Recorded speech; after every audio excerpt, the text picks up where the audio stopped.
Hi everyone, thank you for joining me this evening. My name is Omar Torres and I'm a psychotherapist here at My Therapy NYC. It's a practice located in Flatiron where we conduct individual as well as couples therapy and group therapy. So today we're going to be talking about first dates, and we're going to be discussing how to manage the anxiety that might come up around a first date, as well as some thought processes that can help you before, during, and after the date. So it's going to be a little bit different of a conversation,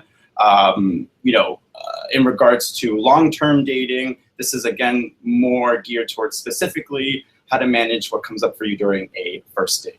So before we get into it, I just want to go over some housekeeping. One thing to be mindful of is that there is a 20-second delay. There's going to be a chat box that should be located to your right. That's where you can type in questions. If something isn't making sense, you can type it in there as well. There's also a poll that I would like everyone to take a look at.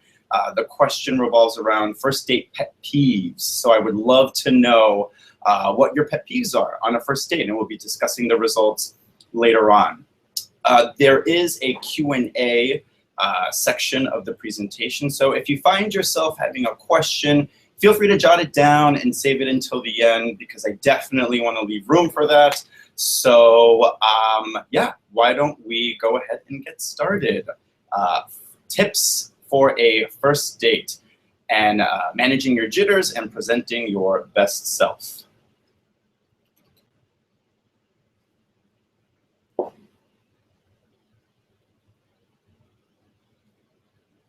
So first, we're going to go over our agenda so you guys know what you signed up for.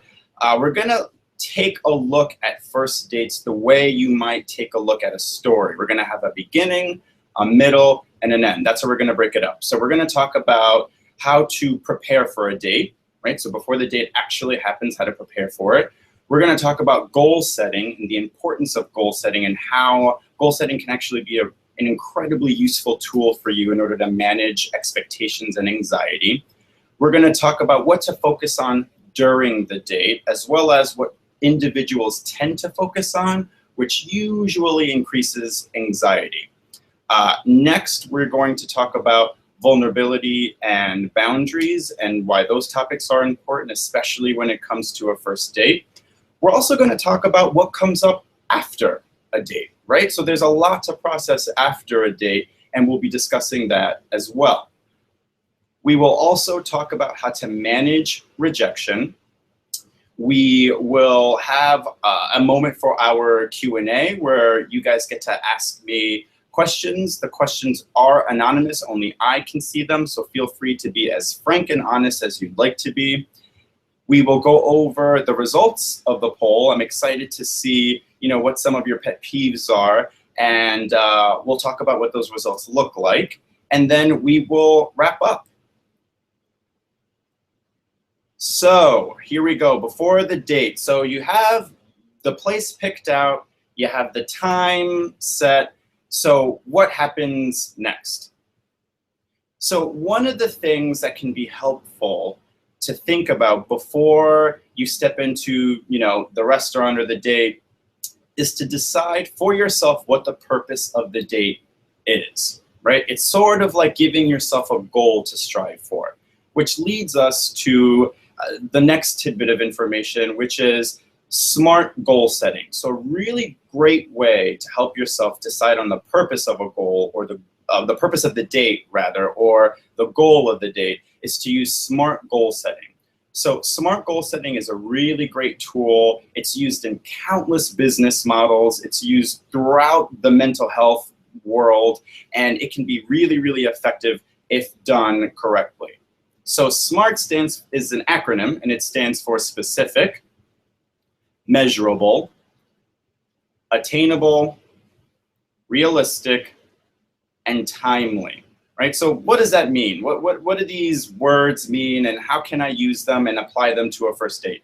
Well, the reason why having a specific goal is so important is because it essentially gives you a target to aim for. All right? So we want to make sure that the goal is specific. And I'll give you guys an example of what a SMART goal looks like once we go over all of the parts of a SMART goal. Next, we want to make sure that the goal is measurable, right? So that way it lets us know whether or not we achieved the goal. We also want to make sure that the goal is attainable and realistic. Why is that important? Well, we don't want to set ourselves up for failure. So we want to make sure that a goal is attainable and realistic as a means of setting ourselves up for success.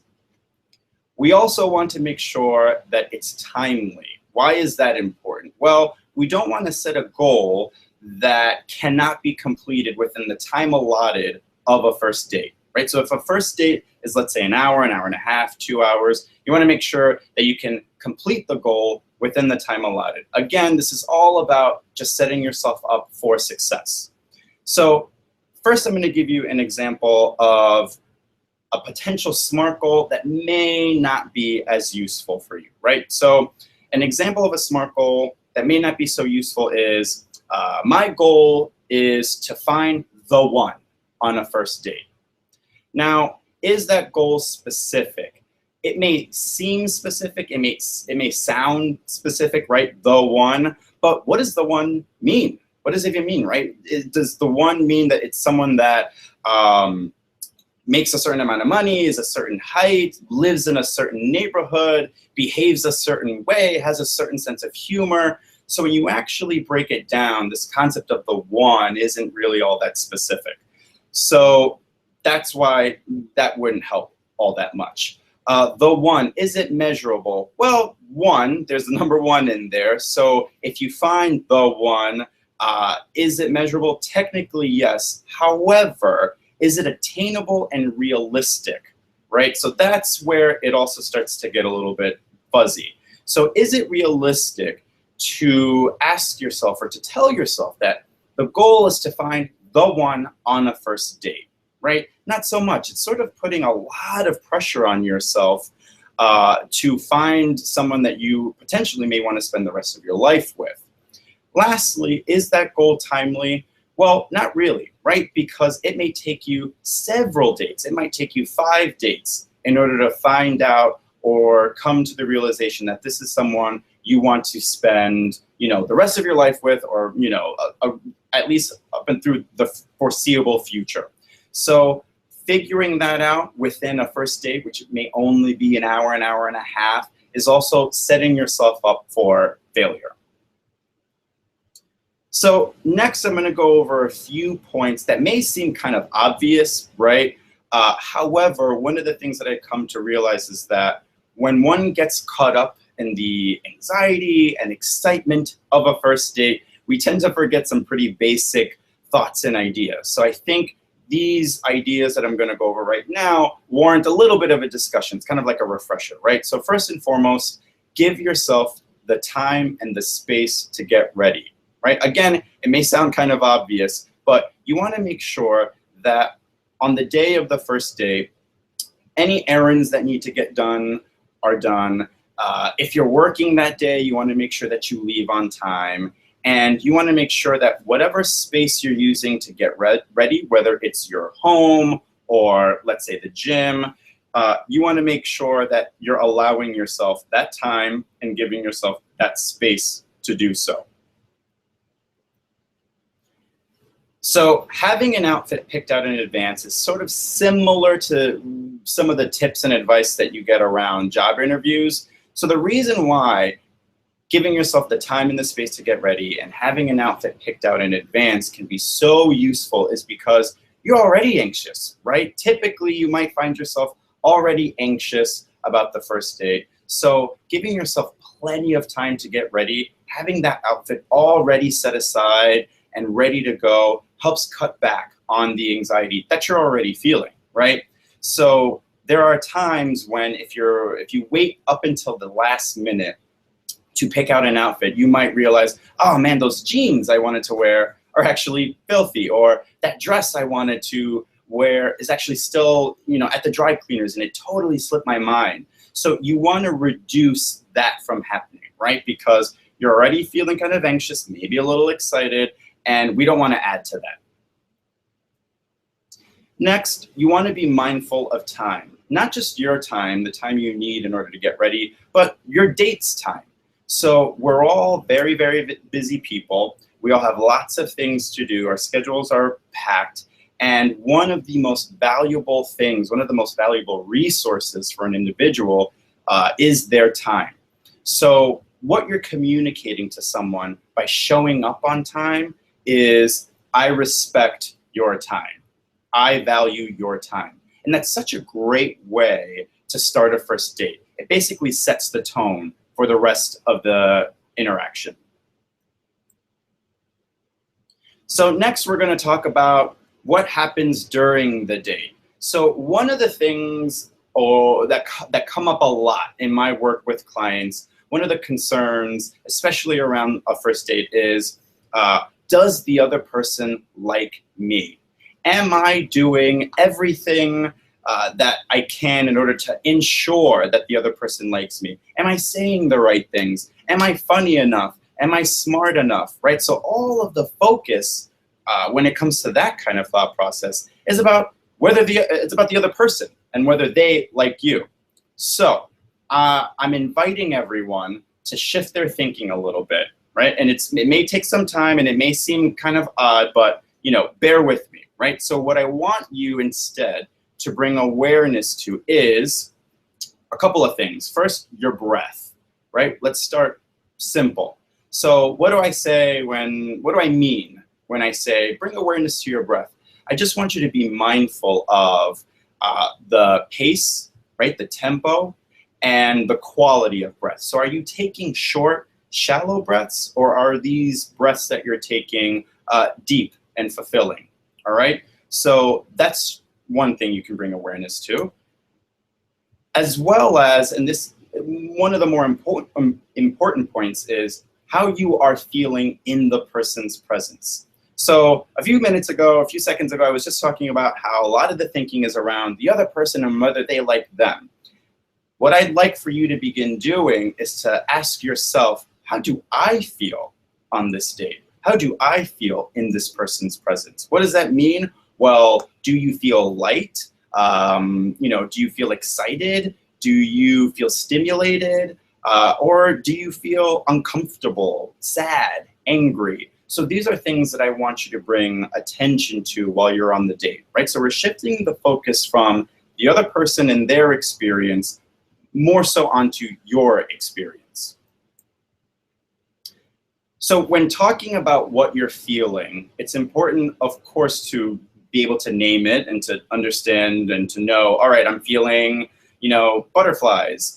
But where are you feeling it is also very important. So where in your body are you feeling these feelings that are coming up for you?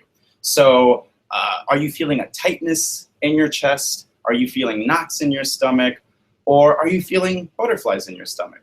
These are all cues. This is all data, information that you are going to use in order to inform your assessment of the date. And do you like this person? Again, I hear so often, I hope this person likes me. I want to make sure they like me. And my follow-up question to that is typically, well, do you like them? Right? And we sort of forget sometimes because we get caught up in trying to present our best self. We forget that, we have a say in what's going on as well, right? So I want to make sure that you ask yourself, do you like this person and do you enjoy their company? Next, we're going to talk about vulnerability and boundaries. So being vulnerable is great. I'm a big fan of being vulnerable. I wouldn't be a therapist if I wasn't a big fan of being vulnerable. However, especially when it comes to a first date, vulnerability and boundaries, I want you to think of them as sort of intertwined, right? So being vulnerable is great, and it's a lovely experience as long as we have proper boundaries in place, all right? So without proper boundaries, one thing that can happen is oversharing, right? Or TMI. So why is this a problem? Why is oversharing, why might that be a problem or an obstacle? Well, remember earlier we talked about breaking up a date beginning, middle, and end. So we're taking a look at it almost as if we're reading a story. So when you're reading a story, you start from the beginning and you work your way through. How often do you start reading a story and you skip to the end, right? It sort of spoils it for you, right? When you just skip everything that happens in the middle and you go straight to the end, and it doesn't give you any context for the story, right? It's sort of not as enriching. So I want you to think of yourself. I want you to think of your date as a story. This is someone with a really rich history that has a beginning, a middle, and at some point an end, right? So take your time getting to know and learning about the other person's story. And the other person should take their time to get to know yours, because your story, it's valuable, right? So that's why we want to stay away. We want to, stay away from oversharing for the most part. So how do you know if you're sharing too much? Well, one thing that you can ask yourself is this tidbit of information, or is this story, is this fact that I'm sharing with the other person typically something that I would share with a best friend, a therapist, a doctor even? So understandably, this is going to be a case-by-case situation. However, this question can help you decide whether or not you want to share a certain fact about yourself, or if you want to hold off and share it until you get to know more about the other person, right? So by no means is this a hard and fast rule. This is just something to ask yourself. So if right before you share your story and you realize, you know what, this is actually something that I have only told my best friend, or I would only mention to my therapist or doctor, you might want to then reconsider sharing that story. And again, not that you have to keep it to yourself forever, but it's something you might want to hold off on until a later point. Another question that may come up is, what if the other date is oversharing? So this is a wonderful time for you to check in with yourself, right? So I'm going to drill that point home for everyone that's watching, which is constantly ask yourself, how am I feeling in this person's presence? How am I feeling throughout this experience? So if the other person is oversharing and you're feeling uncomfortable, that's informative. That's information that you can use to decide whether or not you want to see this person again. And if you're feeling so uncomfortable that you need to excuse yourself and go to the restroom for a little bit, that is absolutely fine.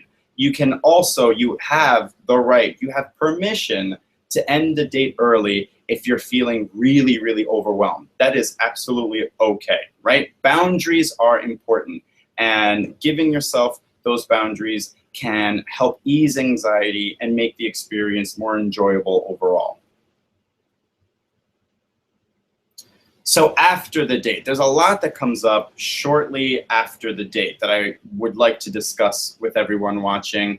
So after the date is done, I want you to complete a check-in with yourself, right? So all of the information that you were gathering throughout the date, how do I feel in this person's presence? Where do I feel it?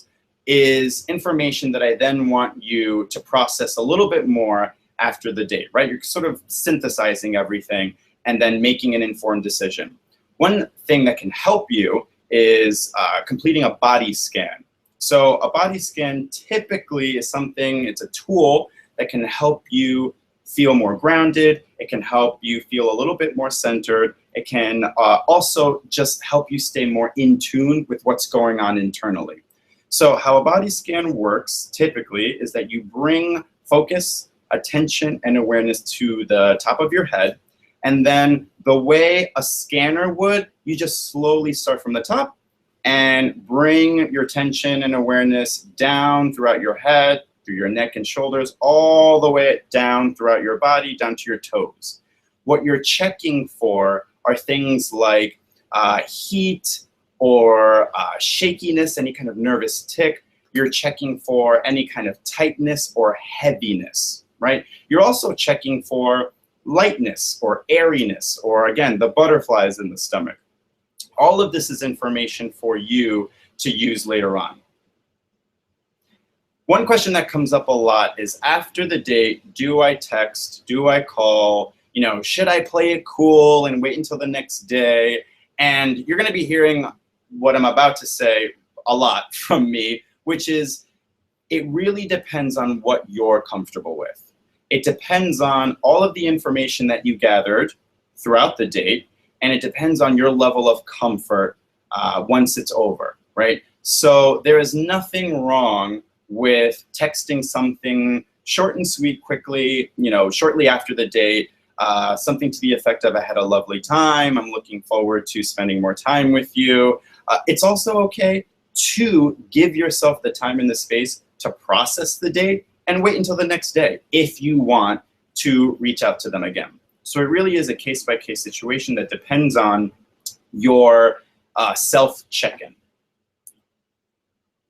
Another question that comes up a lot is, do I have sex? Should I have sex on a first date? Similar to the idea of texting and calling, it depends on your level of comfort. It depends on your overall experience, right? So I tend to be very, very sex positive, and having sex on the first date is fine. Not having sex on the first date is also fine. What you want to check in with is what your motivation is for having sex on the first date. So are you doing it because you think that's the only way you can get the other person to like you? Are you doing it because you think, well, if I don't, then the other person is not going to want to see me again?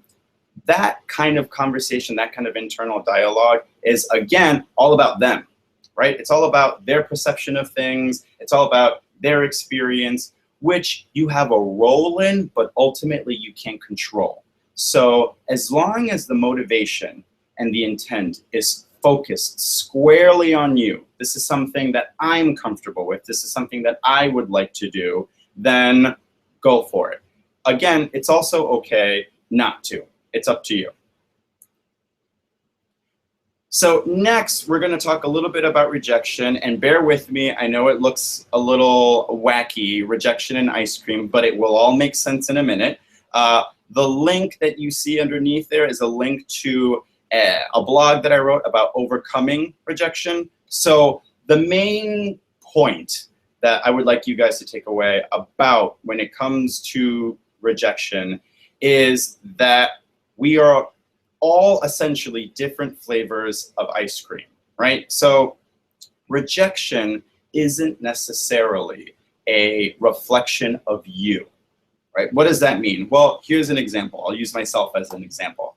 I cannot bear the taste of mint chocolate chip ice cream, right? And most people think I'm insane, but I cannot, the smell, everything about it, I'm just not a fan of. So does the fact that I don't enjoy mint chocolate chip ice cream mean that mint chocolate chip ice cream is terrible, is awful, it should be discontinued? No, of course not, because there are so many other people that enjoy that flavor.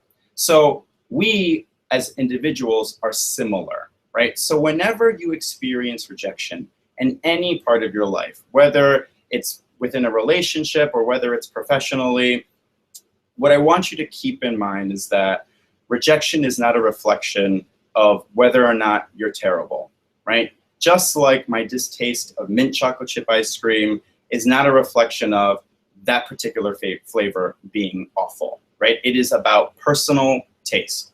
So the reason why I bring that up is because that kind of thinking can help you not personalize an experience in which you're being rejected, right? It helps you not internalize it, which in turn helps you reduce anxiety, and it also helps you to avoid attacking yourself. So the takeaways, right? So we covered a lot. However, the main things that I want you guys to walk away from are to give yourself the time and the space to prepare, right? So we want to make sure that we are not rushing to get ready, because rushing through anything is an anxious experience. And I'd hate for you to walk into a first date, which is already an anxious situation, feeling that much more anxious because you're rushing to get ready and you're rushing to get there on time. So give yourself the time and give yourself the space, right? If you need privacy, if you need mirrors, if you need music to get ready, give yourself that, right? Because all of that is part of the experience. It's not just about what's going on during the date, but it's what happens before and after that is also really helpful, and it also lends itself to the overall experience. Set SMART goals. Remember, so SMART stands for specific, measurable, attainable, realistic, and timely. Setting SMART goals is an effective tool that can help you aim for a target. It also can help you set yourself up for success. Bring awareness to how you feel and where you feel it. Again, I can't tell you how many times when someone's talking to me about a first date or any date, how many times all of the attention and focus is about the other person and whether or not they like them, right? So what I'm inviting everyone to do on their next first date or on any date is to bring awareness to how you feel. What is your experience like in the presence of this other person? And where do you feel it? Be vulnerable with boundaries. Again, being vulnerable is awesome, but so are boundaries, right? We want to avoid oversharing because you have a rich history that is going to take time. It's going to take time for the other person to understand and appreciate, and that's okay. And ice cream, last but not least, ice cream, right? So when it comes to rejection, just remember, ice cream. We all have particular tastes. We all enjoy certain flavors or prefer certain flavors over another. By no means does rejection mean that you are not good enough. That's not what it means. It simply means, similar to the case of Omar and the mint chocolate chip ice cream, it simply means that flavor just wasn't for them. And vice versa. The other person just might not be the flavor for you. And that doesn't necessarily mean that they're a terrible human being, but that it's just not something that works for you. And that's okay. So next, we are going to go over the results of the poll. And hopefully you guys got a chance to take a gander at it. So we're going to discuss the results in 1 second here. So the question was, what is your biggest first date pet peeve?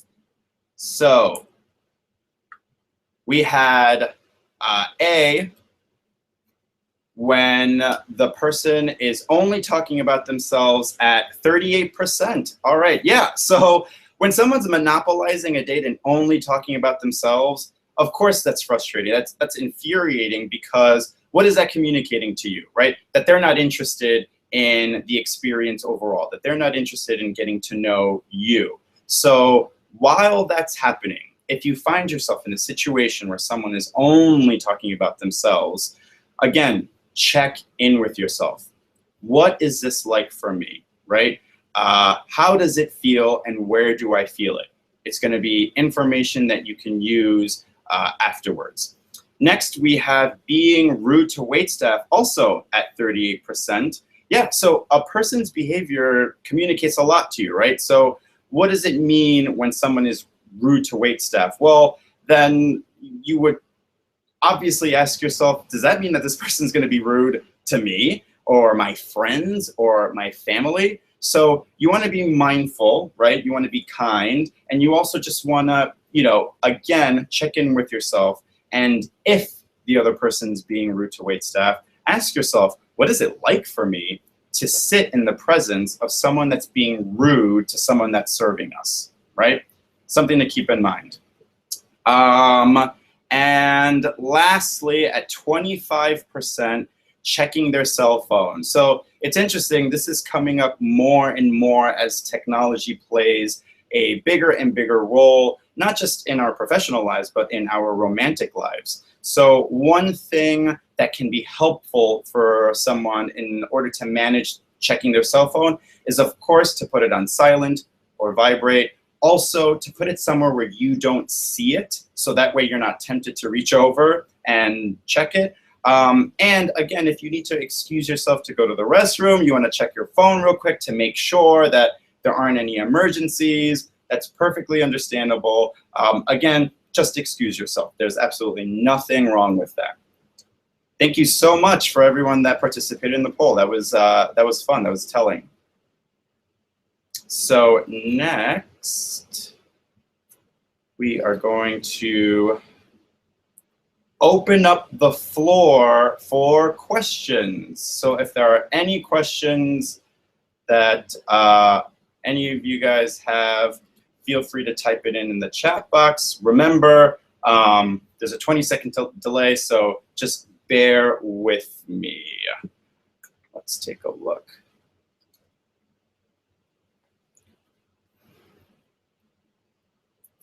All right. All right, so we have a couple of questions. So the first one, it's a good question. Do you have an example of a good SMART goal for a first date? Yes, thank you so much for asking that. So an example of a good SMART goal for a first date could be, my goal for this first date is to learn one new thing about my date's childhood, right? So is it specific? Yes, because you're inquiring about a person's childhood, a specific moment in time. Is it measurable? Yes, because we are setting out to learn one new thing, right? So it's just one thing, and so we can measure whether or not we got that one thing or not. Is it attainable? Is it realistic? Yes. Asking questions like, where did you grow up? How many siblings do you have? Are simple and pretty practical first date questions that can open up the door to learning something about the other person's childhood. And is it timely? Yes, it is timely, because that is something, again, just by asking a simple question like, where did you grow up, allows for that question to be answered and allows for you to achieve that goal of learning one new thing about a person's childhood. So it can be learn new thing about a person's childhood, learn 3 new things about what the person is passionate about, right? Things like that. And again, what that helps you with is it provides you with a target to aim for. So even if the first date, after the first date, you decide, this really isn't for me, or even if the other person does not decide to go on a second date with you, you achieved your goal. That is something that you still get to take away from the experience, which is important. Next, we have another question. All right, so I've been out with a guy a couple of times, and he takes hours upon hours to respond to my texts. Do you think it's because he's not into me, it feels that way? So I think this is a great question. So this is more kind of like long-term dating, right, as opposed to a first date. But yeah, let's say after a first date, you text the other person, and they take a long time to get back to you. Again, we want to be careful not to interpret the other person's behavior as a reflection of whether or not you're good enough or likable, right? So there are lots of reasons why someone may take a while to respond versus why someone responds right away. So what I would say to that, especially after a first date, is to give yourself the time to assess what the other person's communication style is like, right? Because maybe what they need is a little bit more time to become comfortable texting right away or calling right away or speaking often. And maybe this is somebody that prefers to save conversations or communication via a phone call or in person. So I think it's all about giving yourself the time and the space to have an understanding of what this person's communication style is like. But, you know, I wouldn't venture to guess right away that, oh, this means that the person doesn't like me. It could mean that they very, very much like you. However, this is just how they communicate generally. Let's see here. Another question. Should the guy always pay for the date? That's a really great question. It comes up many, many, many times. And this is kind of a tricky one to kind of unravel, right? Because the idea of the guy paying for the first date, you know, comes from a long history of gender roles and norms. And one of the exciting things that I am witnessing is this idea of, you know, offering to chip in, offering to, you know, pay for the tip, or offering to pay half. What I found to be helpful for clients is a rule of thumb, which is whoever initiates the date typically is the one that pays for it, right? But again, it's a case-by-case situation. It certainly doesn't mean that you have to every single time. I understand that, you know, finances might be difficult. Any other questions? Let's see here. So, should I try to book a second date during the end of the first date if it's going well? That's a really, really great question. And again, if you find yourself feeling really, really good, and if you find yourself checking in and everything's, you know, coming up daisies, then attempting to book a second date is fine, right? And you can sort of open up the conversation by saying, hey, I would love to see you again, or I would really like to, you know, spend time with you. Let me know what works best for you, right? So you're not, you know, drilling it into their heads that they need to pick a day and time that second, right? You're sort of allowing them to process the date, right? Because there was more than one person involved. So they may need a day to process the date, and then they can get back to you. So asking open-ended questions if you want to book a second date is a really great way of letting the other person know, hey, I'm interested, I'd like to see you again, but at the same time, I'm giving you the space that you need in order to come to that conclusion on your own. All right, so I think that is it for questions. I just wanted to say thank you so much to everyone that participated. The questions were great. You know, I hope there was a lot that you were able to take away from the webinar. Again, my name is Omar Torres. I'm a psychotherapist at My Therapy NYC here in Flatiron. We do one-on-one, couples, group therapy. So feel free to contact us. And here is our website in case you've never been there before. And yeah, check it out and be sure to schedule your free consultation. And again, thank you again for listening. Have a fantastic evening and a great weekend.